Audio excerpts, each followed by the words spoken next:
सभी को जय भीम। बहुजन समाज पार्टी जिंदाबाद। आज लोनी विधानसभा के अंदर एक बहुत अच्छी भव्य मीटिंग का आयोजन किया गया, जिसमें मुस्लिम समाज, जाटव समाज और सभी समाज के व्यक्तियों ने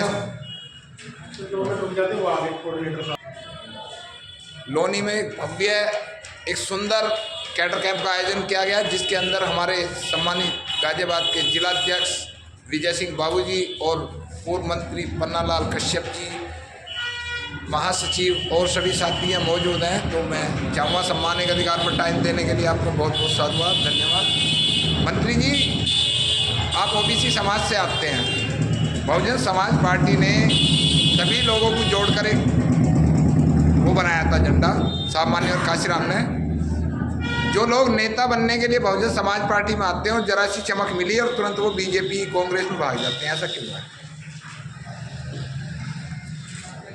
देखिए, सबसे पहले आपको धन्यवाद देना चाहूँगा कि आप इस बातों को आगे तक पहुँचाएंगे। ये बहुजन समाज एक ऐसा समाज है, माननीय काशीराम साहब ने, आदरणीय बहन कुमारी मायावती जी ने सभी समाज के लोगों को सोशल इंजीनियरिंग के फॉर्मूले के तहत सभी जाति, सभी वर्ग, विशेष तक वर्गों के लोगों को बहुजन समाज पार्टी में लाकर इस मूवमेंट के लिए खड़ा करा कि तभी सभी लोग पिछड़े, दबे, कुचले जो भी है बहुजन समाज पार्टी को एक मजबूत स्तंभ बनाकर खड़ा करेंगे।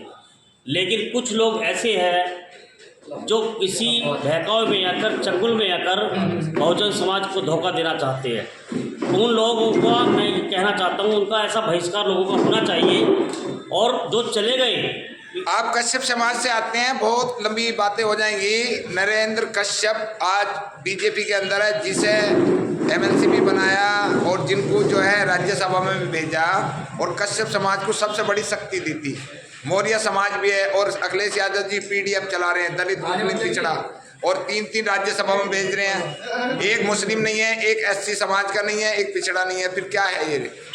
देखिए, ये दुर्भाग्य की बात है जी। अगर जो पिछड़ा या दलित दूसरी पार्टी में बहुजन समाज पार्टी को छोड़कर जा रहा है जी, उसे ये सोचना चाहिए कि अगर नेता बनाया जी या समाज का उसे मजबूत स्तंभ बनाया तो वो बहुजन समाज पार्टी की देन है। जी। परम आदरणीय बहन कुमारी मायावती इतने बड़े दल की नेता होते हुए भी उनके अंदर इतनी अच्छी सोच है कि वो हर समाज के लोगों को लेकर पार्लियामेंट में और विधानसभा भेजने का काम करती है। आज 3 एमएलसी बने हैं, राज्यसभा में गए हैं। बताइए कौन पिछड़ा, कौन दलित है उसमें? लेकिन उनकी मानसिकता इतनी गंदी है, आएंगे पछताएंगे। फिर 24 में कैसे लाओगे सरकार? कश्यप समाज कहाँ आएगा? बहुजन समाज पार्टी के साथ आएगा? नहीं आएगा? 100% आएगा, 100% आएगा। जिस तरह आज पूरे देश में भारतीय जनता पार्टी कोहराम मचा रही है हर जाति के लोगों पर, चाहे कश्यप हो, चाहे पाल हो, चाहे प्रजा। ये पिटे छिटे लोग जब तब तक नहीं सुधरेंगे जब तक ये पिटेंगे नहीं, चाहे कश्यप भी गुना हो उसमें। जी जी। आएंगे 100%। आदरणीय बहन कुमारी मायावती जी साफ कह दिया कि ना हम इंडिया में जाएंगे ना एनडीए में जाएंगे। हमारे साथ कौन आएगा? कश्यप समाज का लोग आएंगे, मुस्लिम समुदाय के लोग आएंगे, जाटव समाज के लोग आएंगे, सैन समाज के लोग आएंगे। हम अपनी सरकार बनाने में सक्षम है। दयाराम सैन जी मंत्री बनाए थे, 50 नाई नहीं है उनके साथ। देखिए, आप बताइए हमें, आप बताइए। बहुजन समाज पार्टी जाटव समाज बहन जी के साथ कंधे से कंधा मिलाकर खड़ा है। बिल्कुल है। लेकिन दूसरा समाज तो केवल मंत्री और पब्लिसिटी के लिए आ रहा है, वो तो काम ही नहीं कर रहा समाज में। लेकिन जिसकी सोच गंदी होती है जी जी, हम उसके साथ तो है नहीं। जी जी। हम उस बहुजनों के साथ है जी, जिनकी सोच अच्छी, विचारधारा और बहुजन के साथ जुड़ी हुई है। हम परम आदरणीय बहन कुमारी मायावती के साथ कल भी थे जी, आज भी है और ऐसी अलग तरीके से डटे रहेंगे जब तक हम मरेंगे नहीं। जी। जिलाध्यक्ष जी, बहुत बहुत साधुवाद। आप समाज में अच्छी तरीके से काम कर रहे हैं। पहले जिलाध्यक्ष हैं हमारी नज़र के अंदर, क्योंकि हम भी लोग चाह रहे हैं देखने के लिए। बाबू जी हमारे साथ कोऑर्डिनेटर साहब भी हैं। तो बाबू जी, कैसे देख रहे हैं आज जो कैडर कैंप हुआ है मुस्लिम समाज के अंदर, और क्या तरक्की या क्या वो मिलेगी हमें? देखिए, मैसेज बहुत अच्छा जा रहा है। जी जी।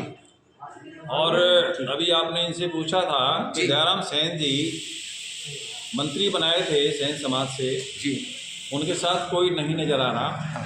लेकिन आज हम इस बात को कहते हैं कि हमारे ज़िले के अंदर सैन समाज बड़े पैमाने में जुड़ा हुआ है, हर विधानसभा में जुड़ा हुआ है। हमारे सैन देखे, ये रहे सैन हैं और इनके पीछे और सैन हैं।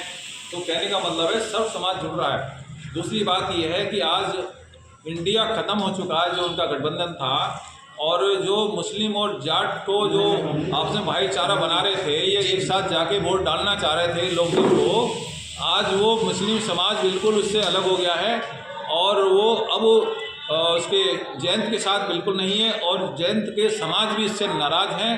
तो ये सबसे बड़ा फ़ायदा बीएसपी का होगा। क्यों? मुस्लिम समाज के पास केवल एक ही चारा है, दलित और मुस्लिम। दलित मुस्लिम एक होगा तो ओबीसी भी बड़े पैमाने पर आएगा। अगर ओबीसी जब आएगा तो अपर कास्ट के जो हमारे साथ थे फिर वापसी पुनः लौट के आएंगे। इसका फ़ायदा बहुजन समाज पार्टी को भविष्य में मिलेगा। जी जी, बहुत बहुत धन्यवाद। हमारे साथ मेरठ मंडल प्रभारी साहब हैं मेघानंद जाटव जी। मान्यवर, आपका बहुत बहुत स्वागत है।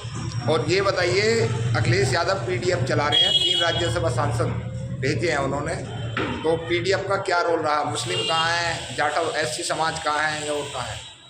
देखिए, सबसे पहले तो मैं आपको धन्यवाद देना चाहता हूं कि आप जो हमारे बहन जी के आदेश अनुसार एक कैडर कैंप लगाए जा रहे हैं, आप उनकी कवरेज कर रहे हैं। और जो पीडीए है, पीडीए कहीं नहीं है, क्योंकि आपने देखा होगा जो उन्होंने राज्यसभा के जो उम्मीदवार घोषित किए हैं उनमें पीडीए का तो कोई रहा ही नहीं है। उनमें तो सब अगली जाति के उन्होंने कर दिए हैं, पीडीए तो वैसे ही नहीं है। जया बच्चन का देश में कोई भी रोल नहीं है और हर बार अखिलेश यादव उसे राज्यसभा बना दे, ऐसा क्यों? देखिए, वो अखिलेश जी की क्या मजबूरी है ये तो वो जाने, क्योंकि जो धरातल से ज़मीन से उठा हुआ नेता है, अगर हम उनको राज्यसभा भेजते हैं तो कुछ ना कुछ पार्टी की बात उठाएंगे। लेकिन वो मुझे लगता है लगभग 8 बार से जया बच्चन जी को भेज रहे हैं, तो वो तो डॉक्टर अम्बेडकर युवा वाहिनी भी बना रखी है उन्होंने। लोहिया वाहिनी क्या है वो? देखिए, जब सरकार इनकी थी जी, उस टाइम इन्होंने बाबा साहब का विरोध किया, आरक्षण का इन्होंने विरोध किया, आरक्षण के प्रमोशन के बिल को इन्होंने फाड़ा। तो अब तो ये दिखावटी प्रेम दिखा रहे हैं जी। इन्हें बाबा साहब की रीति नीति से कोई वो नहीं है, केवल दिखावटी प्रेम है। और माननीय बहन जी जो बाबा साहब का मिशन है, साहब कांशीराम का मिशन है, उसको आगे बढ़ा रही हैं। और आने वाले टाइम में जो कैडर कैंप के माध्यम से जो हमारी बहन जी ने आदेश किया है, बहुत अच्छा रुझान हमें देखने को मिल रहा है, क्योंकि हम अपने बूथ को मजबूत कर रहे हैं, अपने सेक्टर को मजबूत कर रहे हैं। और जब हमारा बूथ जो बहुजन समाज पार्टी की रीढ़ की हड्डी है, बूथ मजबूत हो जाएगा, सेक्टर मजबूत हो जाएगा, तो हम आने वाले उसमें काफ़ी। भारत सरकार ने 5 भारत रत्न बांटे हैं। भारत सरकार को पावर है 1 साल में 3 भारत रत्न बांटे। साहब कांशीराम को भारत रत्न नहीं दिया गया। माननीय बहन जी जो विश्व की 6ठी शख्सियत हैं, ऐसा क्यों हो रहा है ये सरकार? देखिए, जो बीजेपी है वो चुनावी जुमला, चुनाव के लिए उसके कि हमें चुनाव में इसका फ़ायदा मिले, इसलिए भारत रत्न वो दे रहे हैं। और जो साहब कांशीराम जो जिनको मिलना चाहिए, क्योंकि उन्होंने इस देश को जो दबे कुचले लोगों को जोड़ा था, और जोड़ने के बाद उन्होंने बहुजन समाज को इकट्ठा किया था, पूरे देश में क्रांति पैदा की थी। उनको मिलना चाहिए था, उन्होंने उनको नहीं दिया। लेकिन ये बहुत बहुत शुभकामना हमारी सम्मानित अधिकार को टाइम देने के लिए। और बहुजन समाज पार्टी की ये लोनी की ज़बरदस्त मीटिंग यहाँ आयोजित की गई है। समस्त कार्यकर्ता जिलाध्यक्ष जी के साथ है, बहन जी के साथ कंधे से कंधा मिला रहे हैं। हमारी शुभकामनाएं। आप लोग 24 में आइए। जय भीम, नमो बुद्धाय।